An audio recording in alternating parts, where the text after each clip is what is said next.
रात 1:05 से 1:30 बजे के बीच भारतीय सशस्त्र बलों द्वारा अंजाम दिए गए ऑपरेशन सिंदूर के बारे में जानकारी देंगे।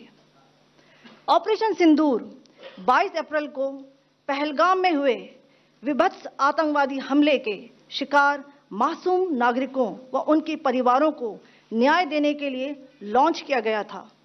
इस कार्रवाई में 9 टेररिस्ट कैंप्स को टारगेट किया गया और पूरी तरह से इसे बर्बाद किया गया।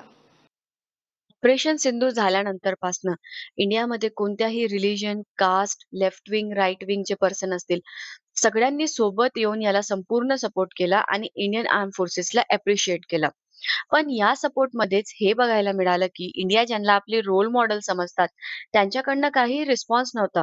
सलमान खान ज्यांनी ऑपरेशन सिंदूरसाठी एक पण ट्विट नव्हतं केलं, त्यांनी सीज फायर होताच ट्विट अप्रिशिएट करणं सुरू केलं. त्या जेव्हा लोकांनी याच्यासाठी त्यांना ट्रोल केलं, तेव्हा त्यांनी तो ट्विट डिलीट केला.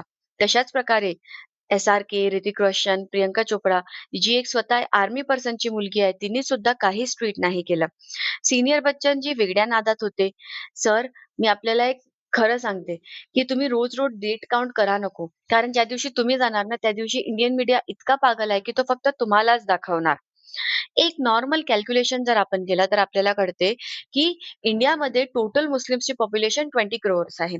पाकिस्तानची टोटल पॉप्युलेशन 24 करोड आहे. आणि या व्यतिरिक्त पण काही मूर्ख इंडियन आहेत, जे हे या स्टार्सला सपोर्ट करतात. तर फॅन बेस जाण्याची इतकी काय भीती होती, की तुम्ही एक नॉर्मल अप्रिशिएशनचा पोस्ट सुद्धा नाही करू शकले. मेट गाला सारखा इतका मोठा प्लॅटफॉर्म मिळाल्यानंतर सुद्धा इंटरनॅशनल मीडियामध्ये एवढे मोठे-मोठे स्टार्स गेल्यानंतर पण त्यांनी काहीच नाही म्हटलं. आणि यामुळेच मग नंतर ना आपल्याला मॉक केल्या जाते. कियारा अडवाणी जिने शेरशाह सारखी मूव्ही केली, जर तिला मेट गाला सारखा प्लॅटफॉर्म मिळाला, तर काही तर पहलगाम अटॅकबद्दल बोलायला पाहिजे होतं. वेल ह्या सगळ्यात पण असे काही लोक होते ज्यांनी आपल्या फॅन बेसचा विचार न करता अग्रेसिव्ह आणि करेक्ट स्टेप्स घेतल्यात. ज्यात सर्वात अगोदर आपण हर्षवर्धन राणेला अप्रिशिएट करायला पाहिजे. कारण त्यांनी आपल्या मूव्ही सनम तेरी कसमच्या सेकंड पार्ट मधनं बॅक घ्यायसाठी पण तयार होते. जेव्हा त्यांनी त्याची लीड ॲक्ट्रेस मावरा होकेनचा तो ट्वीट वाचला, ज्यात तिने इंडियाच्या ॲक्टला कोऑर्ड ॲक्ट म्हटला गेला. याचा रिझल्ट हे झालं की Spotify आणि YouTube म्युझिकमध्ये पोस्टर्समधनं मेन ॲक्ट्रेसलाच हटवलं गेलं. तसंच फवाद खान ज्यांनी या इंडियन ॲक्टला शेमफुल ॲक्ट म्हटलं. त्यात इंडियन फेव्हरेट अनुपमा त्यांनी पण त्यांना शेमफुल काय असते हे खूप चांगल्याने समजावलं.